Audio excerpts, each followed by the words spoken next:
What's up, everybody? We're back, Get Fit ASAP podcast. We're here today with Coach Josh, his wife Angela, and her friend, Lotty. Her friend, not a sister, not a sibling. Yeah, no relation. Today we're talking about, I guess, CrossFit. Running, CrossFit, motherhood, and all of those encompassed together, and how that all works as one big unit. So I think we're gonna have to dive into a lot of different shelves here. So it should be pretty fun. A little bit of everything. So first thing, just like to introduce the ladies again, Angela and Lottie. They are our sponsored athletes for ASAP Fitness. They do compete in running, so trail running, road running, all that kind of stuff. So we sponsored them about a month ago after you guys won, second and fourth place in the Elk Grove Half Marathon. Picked you guys up, so now they're ambassadors for ASAP, basically. So I've been training them for, Lottie, you've been around for 2 years now? Yes. Mm-hmm. 12 years? So. Okay. I wish, man. That'd be awesome. We'd be winning Boston by now. So 2 years I've been coaching these young ladies. I've been here at ASAP now for going on a year. It's only 9 months, something like that. Yeah, dude. 9 months. But September, huh? Yeah, October September of last year. Something like that? Yeah, October probably. So anywho, so training these guys. So I want to kind of dive into, we'll do a little bit of brief history on you guys real quick. So Lottie, we'll start off with you. So first of all, how long have you been running in general? Not competitively or anything, just running. Since I was in middle school. Since you're in middle school? Yep. So when did that first become a competitive type thing? When I was college. Moved out, my freshman year of college. No, just before. I guess senior year in high school, I started running more competitively and did my first half, but it wasn't even competitive. I did it with my mom and my sister, so it was more just, let's see if we can do it. Fair enough, but you actually signed up for an event, had to pay an entry fee, so Yep. we'll take that as first ever competitive. Because even when people compete in CrossFit, a lot of people do their first competition, they're not going to win. Yeah. They just, they're just signing up because it's having fun. There was a reason to train a little bit harder or something to actually sign up for. Angela, how about you? When did you start running? We started mainly with obstacle course running in South Carolina, so about 6 years ago, and that introduced me to having to run, more than the 400 meters, 800 meters that we see in CrossFit. So we did a little bit of mileage there, but then I didn't do my first half until I met Lottie 2 years ago. So I would say I became a more serious runner when we met about 2 years ago. Okay, so you're pretty new to the sport of just running by itself, but competitive in OCR before that. Did either of you guys play track or do track? No. No? I was curious. I didn't either. Cross country? I'm the run coach and I do track. My school didn't have track, so that's why I didn't do it. But we had track, but we only had 4 sports. Track was one of them. Yeah. I tried it out for a week in middle school, but the coach said I wasn't sweating enough, so I felt like I wasn't trying hard enough, so I quit. I don't sweat that much, so it's I don't that's a either. good indicator of. But it's not a good indicator. Yeah, it's not a good. Yeah, definitely not a good indicator. Plus, the more seasoned athlete you are, the more sweat. You should be more sweaty. So, because your body knows how to cool itself down faster. Better. I read it in a book. Maybe I'm not cooling down properly. I don't know. I don't know. Maybe you're just old. I'm not getting younger. I'll tell you that. So next thing I want to talk about, I want to talk a little bit while we're just on the subject of running, training, what it's looked like in the past, what transitions or changes you've made over the past few years, and kind of what it looks like now. So we don't have to get super technical about it by any means, but when you first started running, what did that look like? Was it just casual? It was just running. Yeah. So when I started doing more half marathons, because before that it was just I'm gonna do a 5K, and it was just for fun. Yeah. I never tried to race it. I never tried to pay attention to my pace. And I would do 10Ks too, just for fun or with people or to support a certain fundraiser or company or whatever. Yeah. But once I started doing halves, I started, I'd have a speed day, and then I'd have my long distance. For a little while, when I was in Vacaville, about 5 years ago-ish, I started joining Fleet Feet, and we had a running crew that I did. And so then we had Hill Work, speed day, and then the long run, short run. Yeah. And that was kind of So your typical my training was regular 3 thing. days a week? Yeah. You'd say? Yeah, about 3, maybe 4 days, and it was just running. Yeah. And then what were you doing on the days that you weren't running? What were you doing the other 4 days of the week? If I wanted to do something more, I might swim, or I'd just run, because that was it. It was running. Fair enough. Yeah. And then Angela, as far as you go, the same thing pretty much. Just kind of how did you start when you started running specifically, and then kind of how is that how much volume do you think you were doing? I know, but I remember everything. Yeah. Well, when we first started running 2 years ago, we were just casually running because we had the little ones, like they were about like 3 or 4 months. So that was just like slow, steady running. Trying to build up again. Yeah, trying to build up again. And then, but I've always pretty much had some element of cross training in my programming because we got into CrossFit first and then came running. So I never really let go of some type of cross training. Like no matter what running I was doing, there was always some element of weights. Even if it wasn't CrossFit, before that we were more like bodybuilding style. And well, I didn't run much then. I did Girls on the Run, and that was like a small run program for 5th graders. So we ran a little bit there, but I always had some type of strength or weightlifting in my run program. Yeah. Even if it wasn't like intentional, like, oh, I'm getting stronger to run. It was just like, oh, I lift weights because I enjoy that and I run on the side. Yeah, fair enough. So let's go ahead and fast forward that now to, let's just go back to 2 years ago, like when you guys first met and stuff. Obviously we know it started off as just a casual, like, oh, you guys had kids around the same time. You met through a mom's group, right? Online, like a Facebook mom's group or something like that? Or? Right? Yeah, we For nursing. met through Breastfeeding. nursing Facebook page. I saw. Did you slide in her DM? Yes, So- I did. That's exactly what happened. What happened? I saw her profile picture was like a running for 2 tank top, and I was That's so like, funny. she runs. I need mom friends that are fit because none of my other friends had children, have kids right now. So getting back into shape, like that's like way different when you have a little one. You have to kind of go around that. So I Facebook messaged her and I was like, hey, this is kind of weird, but do you run?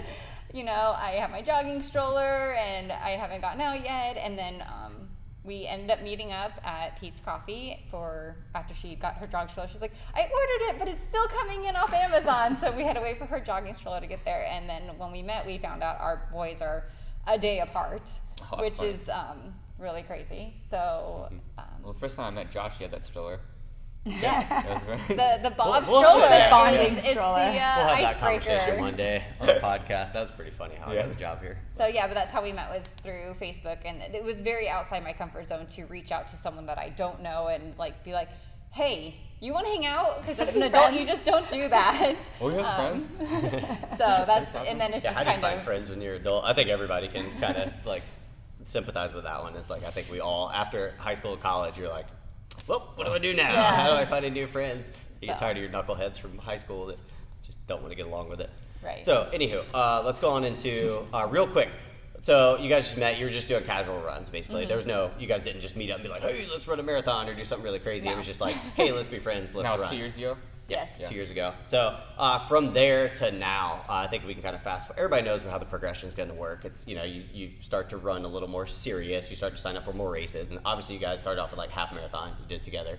What race was that? Was it the Elk Grove? it was the Elk Grove Elk Grove running half of the marathon? Elk 2017. 2017? Yeah. Yes. Or was it 16? No, No, 2017. 17. 17? Yeah. Okay. We took a full year of like running together for fun, and then we were like, like 10 let's months. do a half. Gotcha. Yeah. And then so when you started training specifically for that, what did your training look like at that point? So you went from casual running to, did you guys actually have a run program leading up to that? Yes, yeah. we did, because Yeah, we went to, we're part of Moms Run This Town, Elk Grove, and we went to an informational meeting. Yes. That was like, here's your run plan. Yeah. Okay. And so we followed that to like build up our mileage. Cool. And then what did that kind of look like? What was the volume like? Was it 5 days a week, 4 days a week, 3 days a It week? was 5 or 4. I want to say 4. Yeah, 4 or And 5 then we days gave a it to Okay. you, and we were like, what should we do with this? week. Yeah. we'll dive into that a little bit later. That's what I do with everything. We'll dive into that later. But yeah, so you got this general plan Right. or whatever, and then you guys did the half marathon. How'd you guys do? Do you guys remember how you did the half? Yes, we placed. Age group placed. Yes. Yeah, we did. Remember? Because we got those little medallions, and we're like, what? Yeah. Yeah. Which was cool It because was we cool. weren't. We had no goal. Sub we were 2 like, hour? Definitely, it right? wanted was to do sub 2 hour. 149. Yeah. Yeah, is what we came in under. 149? Yeah, Pretty solid. 149. I got like So that was the first 157. The one I was like dying on. Yeah. Was that with or without strollers? No, Without. I was without. Without, okay. Yeah. It would have been just cooler curious. with, for sure. How often do That's you what run makes sure I'm with or not without strollers? We used That to far run as training that goes. first year all the time with Yeah. strollers. Always. We Well, were the kids we were were little. joking about Yeah. bringing our stroller out for that one Yes, slash we were. half serious because we always. Do you ran think that with helps a your stroller. training? Not really. Absolutely. Oh, you think it does? It's hard to say because right, It's because maybe the hard. form's different, but you're pushing something heavier. So Right. maybe it's, I think Yeah. that for me, I feel like it helped with once I didn't have it, then I was able to like get into a stride. Yeah. But It's I like think you're that it flying. helped. Yeah. It just, I don't know, it adds resistance. Unhook the trailer, you're like, all right, I feel good now. Yeah. Yeah. Yeah, it definitely adds some resistance, man. I mean, I've run with it quite a bit. It definitely, I think it makes you a better runner, having to run Yeah. with it for sure. I would definitely if I do a real training cycle, I'd definitely throw it in there once a week. Yeah. Just Yeah, like especially stroller on day. hills. And a vest. You know? Stroller day. We actually did, me and Angela one day, we did this gnarly, I was trying to hold some obnoxious pace, like a sub 7 for like 4 miles, and it got pretty nasty. I took the stroller the last couple miles, and we did it. I mean, we got all the way down to like 6:37s or something like that. And we were booking it on the last 2 miles, and it was like that point where your body's gonna break down. But trying to push a stroller that fast, you're like, is this any longer, like, is this safe now? You know what I mean? Like, you gotta start questioning, like, okay, well, at what point do I slow down? Just for the fact that I have the stroller, so that's pretty, but we were peaked for something. Anywho, so we had that, and then after that, I think that's when I remember you guys start kind of talking to me, and you're like, hey, can you look at this run program? I think that's the first time I dealt with you guys as far as like a coach. And you guys were like, hey, look at this run program, what do you think? I was like, let me do some more research. I was like, I'm obviously a big advocate of cross training. I think you should spend just as much time bulletproofing your body and injury prevention and getting stronger as you should spend time pounding pavement. I think anything done repetitively is going to cause injury. I really do. A lot of people are probably going to argue with me on that one until they're blue in the face or I until think we're all that's pretty dead. But scientifically proven. yeah, I feel really like do think you have to. most No likely elite level slower. athlete just does their sport all day, every day. There's always some type of injury prevention or cross training going on there, even if it's just simple strength training and mobility type stuff. Law So, of accommodation, right? and being the fact that I am a runner by trade, and like more competitive, like obstacle course racer, I wouldn't say runner. Runner's like newer for me too, like just running. But being a CrossFitter for so long, I've definitely seen the benefit. So that was the first thing I told you guys. I was like, hey, this is going to be a good kind of program. So I think at first, we kind of dove into, let's just teach Lottie. You've been in CrossFit for a while, so I was like, let's just teach Lottie how to train in general. So I think we kept it pretty simple for a while. Taught you how to do like back squats, cleans, like the simple movements, like anything you need to get strong, basically. We noticed really early on that you were pretty naturally athletic. You caught on things pretty quickly, so we're like, okay, let's see where this goes.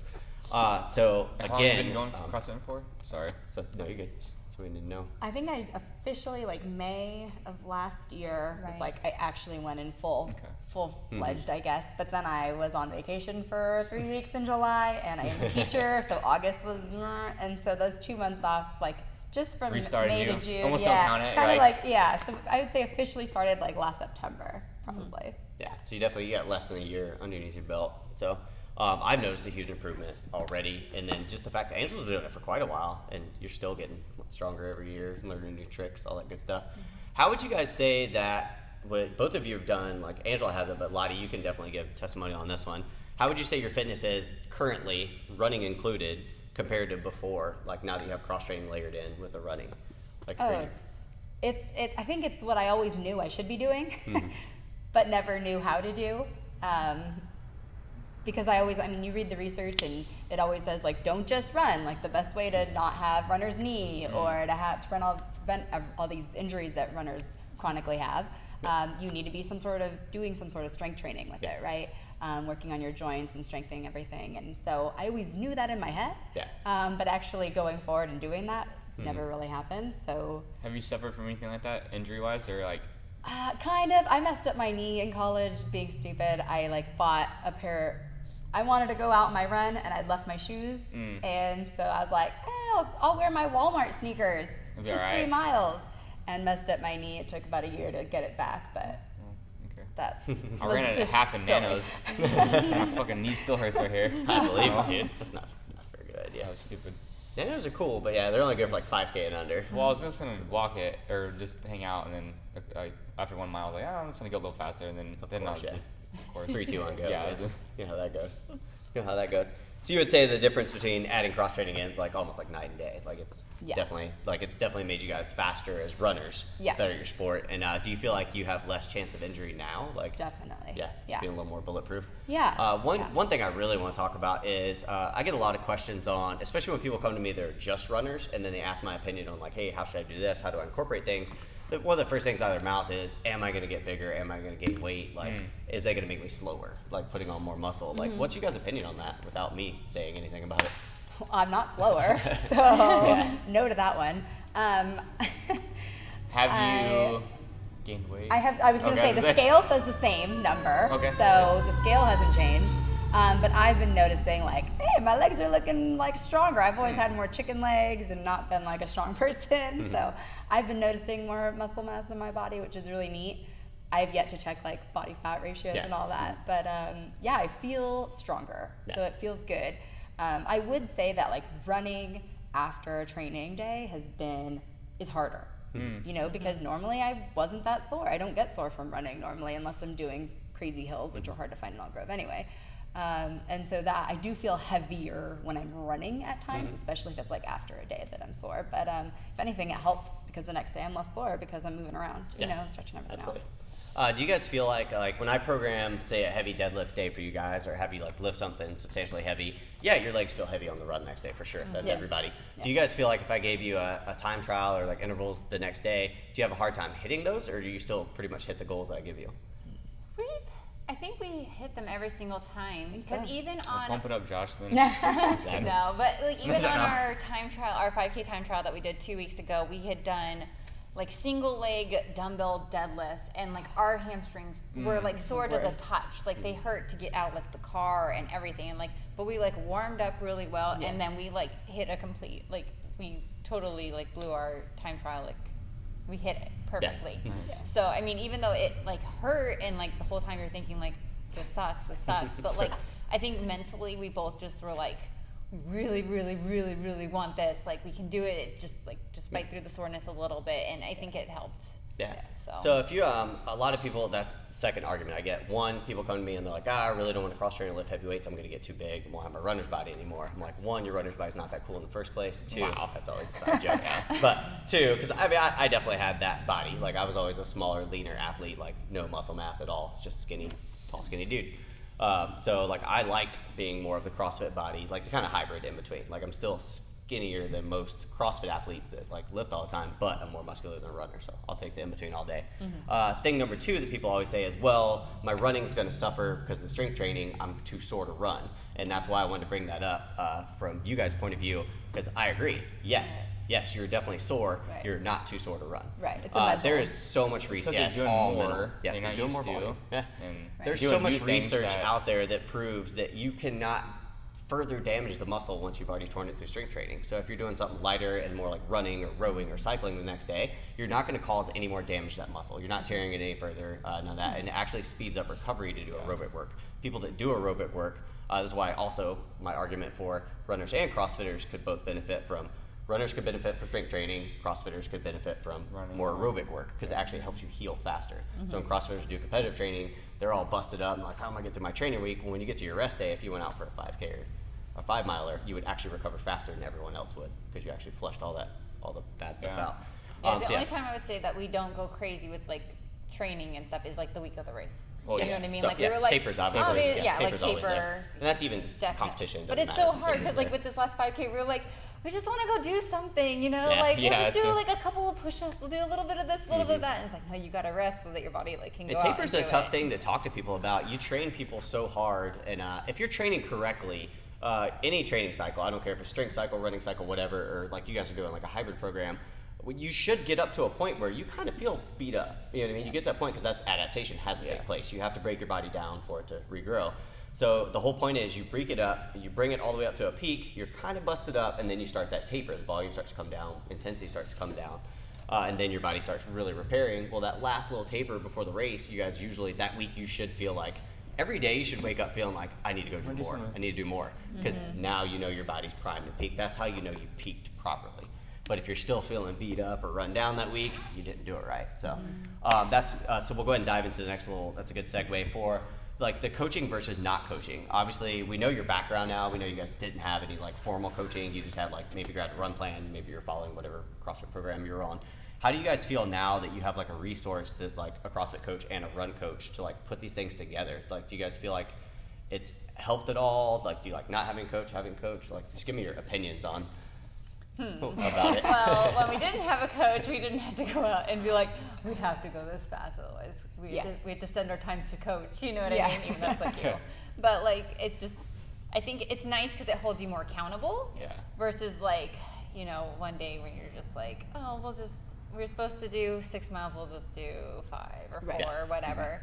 So like having a training plan, having a coach, and having that person you have to be accountable to besides like each other is, I think, like definitely helpful.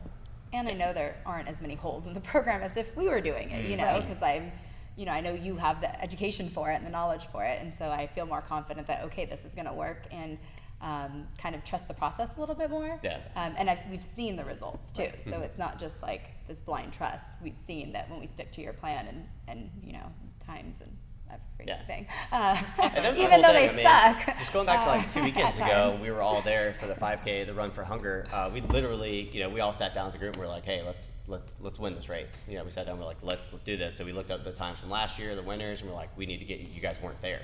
So we're like, we have 6 weeks, Yep. you know, exactly from the night we talked about it. So I literally came up with a plan, wrote it on the board. You guys took a picture of it, and I'm like, here's what I want you to do. Yeah. Here's days of training, blah, blah, blah. Yeah. And then to be able to do that work, and then you guys gave me, there was a little bit of negative feedback in there. It was like, you know, like Angela sending me the little pukey emojis for some of the runs and stuff like that. And I'm like, dude, just hit. I was like, do what you All can. in Like, love. hit the pace. All sent in love. Hit the pace as close as you can. You know, I'll give you a 15-second pay window later. either way. But then it's pretty cool to like choose a goal, have someone write out a plan, and 6 weeks later achieve that goal. Right. Like, and that's, the goal couldn't have been any higher. It's not like you guys settled for like, oh, we just want to like get this time. It's no, we want to win this race. Like, Yeah. and you guys end up coming in first and second place. So overall females. So that I thought that was pretty cool. I was super stoked. I think I was more happy than you guys. When I saw you guys coming, there was a couple of dudes had finished, and I'm sitting there with my camera out, and I'm like, they did it.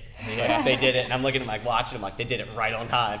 And you guys came flying in, and I was super happy. And that's one of those proudest moments from like a coach's perspective is like, you know, like I feel like I've put in so much time and effort over the past 7 years, like really trying to dial in and like test these programs, because there's so many cookie cutter programs online, and you can just pull them from all these places. And what I've tried to do is like look at the results they've given different athletes and then pick it apart and try to figure out, okay, well, what does this program have in common with this program? Why is this one different from that one? And then find the best variation of all of those that go together. And like me, I'm never gonna have my athletes just run. It's always gonna be a 3-day-a-week program running, and you're always gonna cross-train 4 to 5 days a week, always. It's just, I live and die by it, because I know what it's done for me, so I think that can really help other people. And now having you two to also go along, you know, follow those footsteps and to achieve success in it, I'm like, I just want more people to know, like, hey, we're not just throwing this information out there for no reason. Like, we know it works. We keep trying it, testing it, improving it over and over and over again. So hopefully you guys continue to do.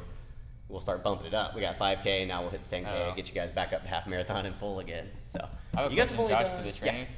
Do you have them do like more fitness style or the performance side? I as far as actually, they're going? athletes, once they're at this level, like I said, Lottie's a little bit different story. She hasn't been doing CrossFit for a year, but she showed early on that she was like naturally athletic and very coordinated. So we kind of let her, well, I would say more performance, man. Yeah. In all honesty, you would think that How do the you fitness tailor it side towards goes, a runner a but- little bit, rather than like, say, for example, just a regular CrossFit athlete? Do you have them do like a little less skill stuff as far as like handstands and stuff Yes, like that? And, like, take out anything that's not necessary. If the main goal is winning a race, dude, if it's not necessary, if it's not going to benefit me for that, it's coming like out. muscle ups, Yeah, it's pulling it out. snatching. No, snatching is really squatting. good. Oh, yeah? Yeah, snatching is really good. Power clean is really good. Okay. Yeah, power snatches in general. Yeah, Squat yeah. snatch, take it out. Yeah, Wouldn't okay. even use it for anything. But like power snatch is always going to be really good. I'll have these guys do a lot of Kipping pull-ups. kipping pull-ups are fine. It's Yeah. cardio. I call it cardio. Yeah. So kipping pull-ups are, but strict pull-ups, they do our upper body strength progression too, like Oh, the ones cool. that you guys wrote. So I have them do a lot of that stuff.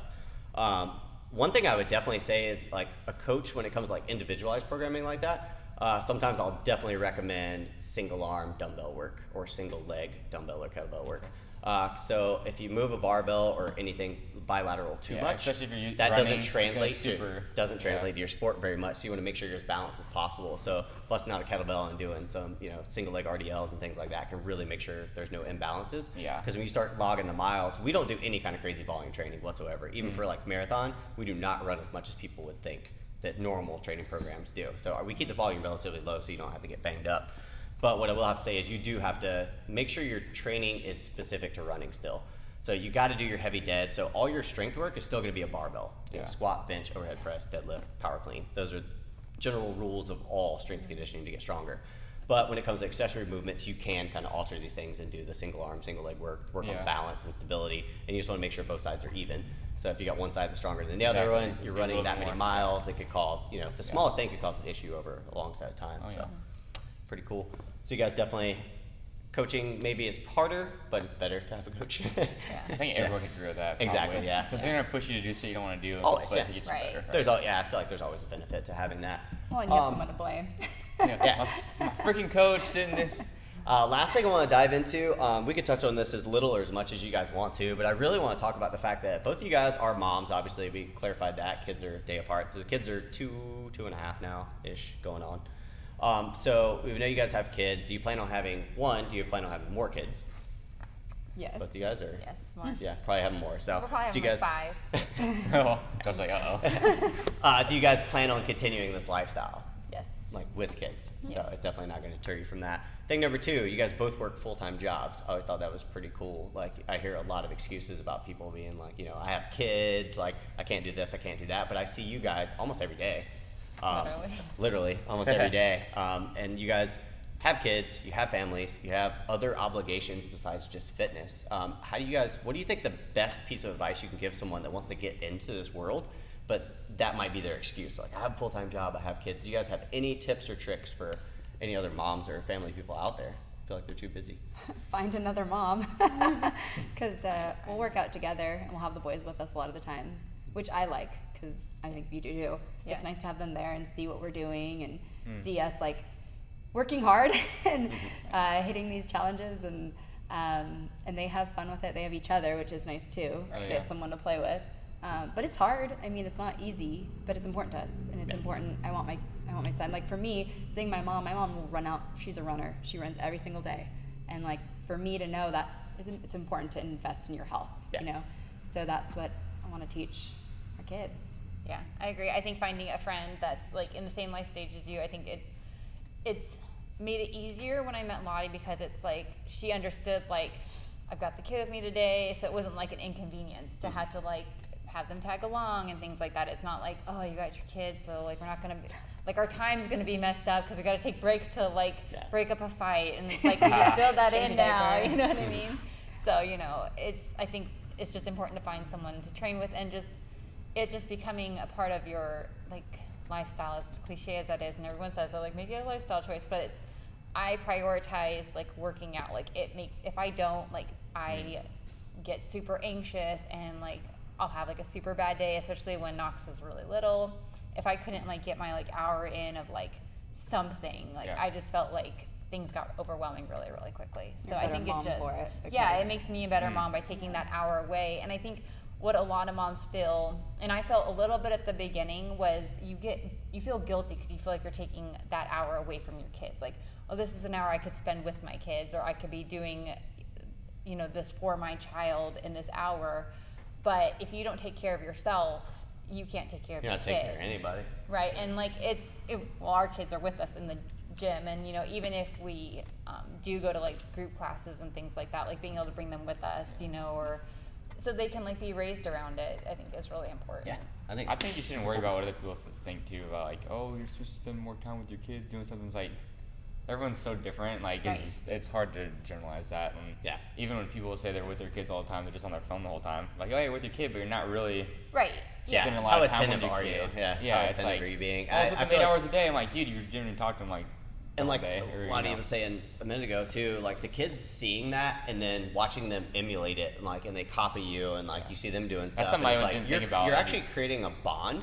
Now you have a commonality, so they're always going to look at you like, this is just what my mom does. They don't know any different, so it's not like, oh, it's mom's workout hour. It's just, no, that's that hour that mom does that thing every single day.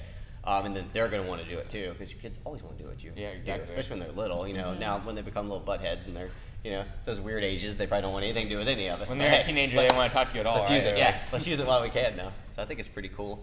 So yeah, I think just making it a priority is like. What do you think the biggest challenge was to make it a priority, or the thing that you had to overcome, like the hardest thing? Well, I think I established my fitness routine, like that being a part of my daily routine like a while ago. So like before I had children, then I continued to work out. Like during pregnancy, and I knew like this was gonna be like my thing. So like when I get home, I like from work, I get changed, you know, hang out with Knox for a second, and then we work out for like an hour, hour and a half, and then, you know, like we don't always have like a hot meal on, you know, the dinner table. Like, so we meal prep and like just really like setting yourself up for that.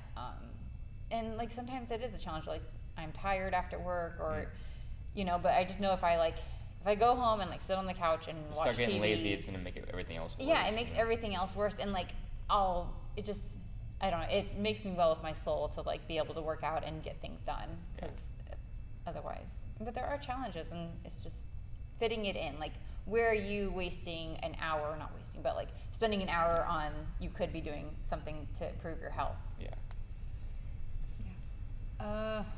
Biggest challenge for me was work, honestly. I'm a teacher, and so just because it's 3 o'clock doesn't mean my work is done, but technically I could leave.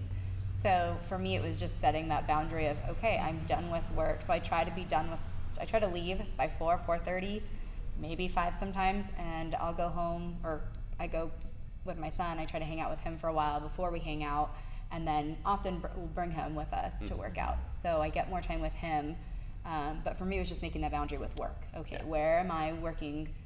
Where am I, like, I don't need to bring work home, you know, setting that boundary of getting things done at work, and then setting a time clock. Or we had that this last year I started doing like my one late day. So I have one late day a week that I do stay later.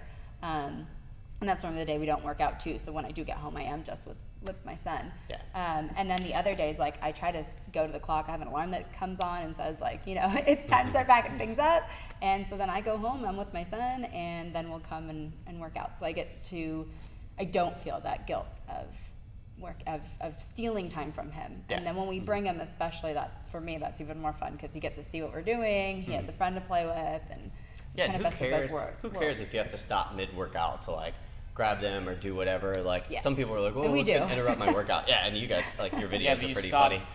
Most people stop and freaking go outside and drink some water or go chalk up every 5 seconds. You're probably wasting the same amount of time as they're just... Exactly, You know what I'm saying? Exactly. And if they're having, like, a particularly, like, rough toddler day, we'll do, like, an I go, you go style workout. So then it's like, whoever's not... Minute off. Yeah, exactly. Exactly. It works out really good. One of you watches the kids while the other person goes. Switch back and forth. That worked out perfect for you and partner training, man. Exactly. Okay, kids, you work. That's pretty funny. Yeah, but it works pretty well, and we've done that numerous times. Just with Knox there, you know, just me and Angela. That works out really well. Last thing I want to touch on was, do you guys have any good resources? Obviously, you said how you met was like in a nursing group. Do you have any resources for the other moms out there that are kind of looking to, they want to live this lifestyle, they think it's really cool, they just aren't sure how to get into it? Do you have like a good, like, what's a really good way for someone to start meeting other like fit moms? And I know it's like Moms Run This Town. Really good one. It's a great way to get started. And almost every city has one. So Elk Grove's is really. So Moms Run This Town is a really good resource. Just shameless plug here for you guys. Instagram. If you guys kind of want to see what these guys are doing every day, they videotape a lot of it. So it's Mama Runs Best, right, on Instagram. So you guys can follow that. I think it's Mama_runs_best. You can follow them on Instagram. You'll get kind of an inside look at what it looks like to work out with the little terrible twos around. It's pretty fun. So we do have a garage gym set up at my house that they use. A lot of our gyms have kids areas. Downtown Sacramento does not. We haven't really needed it yet, and it's a small space, but all the other gyms like Lotty, everybody brings their kids with them. So Anthony loves kids. So if you ever see him, make sure you bring all the kids. He'll watch them for you. So I watch them real good. That's one of the things I love about CrossFit is going like crazy. Obviously everybody, like, people have families, you know what I mean? And you can't just tell people like, hey, sorry, but you can't bring your kids in here. So CrossFit's super cool about the community and like allowing kids to come in. And I love like Saturdays, people bring their kids in and we line them up all against the wall, put them on the boxes, and they sit there and watch and cheer for their parents. It's super cool to watch, man. You know, I think it's really neat. And then as they get older, start coming to our kids programs. So we get them into the habits of, you know, exercise and eating well. And seeing that it's a normal thing, Yeah, but I think just reaching out through either, if like running's your thing, finding your Mom Runs This Town chapter, or like Mamas in Motion, or there's a few different moms. No Excuse Moms. Like there's a couple that like can meet. If you're not a CrossFitter, like there's other options. They meet up at parks and things like that. But it's just finding some type of community and finding at least one other mom where you're comfortable to like reach out. And then it's just kind of nice to see your kids grow up together, to see you each grow as like athletes and like push each other. So just like reaching out in a creepy Facebook message, like that's all it takes. Is just like creepy. just one like touch. You know what I mean? Like put yourself outside your comfort zone and like just reach out. I agree, and I think if you're thinking about it, there's a There's 100 so other many moms people. out there Yes. thinking the same exact thing. So, and that same thing goes for dads. Yeah, there's I was probably not just going to be gonna as say, what many. about dads? There's not going to be that many groups out there, but like I am a dad and I love fitness, so like finding other dudes to like do stuff with is pretty hard. But like for me, I'm in the CrossFit world, so it's kind of cool. So it's pretty easy because everyone's here. So it's accessible for me to meet other people. Single dad, shout out to him if he watches this. SDM? SDM. But yeah, same thing. You get to meet people that they have kids also, and like you're in the same culture, so you understand. You understand what it takes, and so if you invite someone out on like hikes and all that kind of stuff, it is what it is. But Dorian, can you grab a door for us, please? You can edit that one out. But anywho, so moms run this town, all those other resources, things like that. Mama Runs Best on Instagram. Other than that, I think that's pretty much it, man. Thank you guys for chit-chatting with us today. I'm sure hopefully that gave someone like a better insight into kind of what all's going on behind the scenes with you guys. So congratulations on taking the first and second in the Run for Hunger. What do you guys have planned? What's next? What's next on the race list? We gotta talk to Coach, but we're thinking Urban Cow. Taking Urban Cow, half? It's Urban Cow. Go half. straight from 5K to half marathon? And then we'll do a Spartan, probably. Throw a Spartan in there too? November, maybe. November Now Spartan. you're speaking my language. I'll get you guys geared up for that. Thanks for watching, guys. As always, feel free to like this video. Please subscribe for more content from us over here at ASAP. Anthony, you got anything in closing? Shameless plugs or any good No, stuff? not really. Awesome. Instagram _ASAPFit _ follow our YouTube channel. We posting all our podcasts and then all the other goodies. Josh is posting a lot of running stuff, so you guys want to look at that. He also has all running programs. Subscribe on iTunes. Get Fit ASAP podcast. That's about it, though. Awesome. Thanks, guys. Catch you on the next one.